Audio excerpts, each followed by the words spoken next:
ちら、ね、クロロフィルちゃんですね。クロロフィル、ね、クロロフィル。クロロフィルちゃん、こんな風にね、大事に電子を持ってます。こちら、電子を持ってます。だけど、光が当たると、この電子が揺さぶられて、ピョーンって、ね、エネルギーを持った電子は、クロロフィルちゃんの元から飛び出てしまいます。すると、クロロフィルちゃんは、ものすごくね、怖いね、顔になって、失ってしまった電子をね、誰かから奪おうとします。で、その標的がね、水ですね。水をぶっ壊して、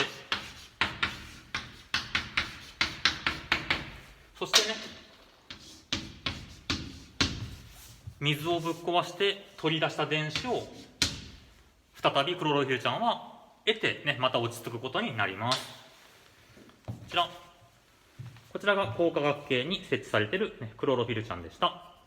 主役はクロロフィル A なので、ね、目の形が A になってて可愛いね。クロロフィルちゃんでした。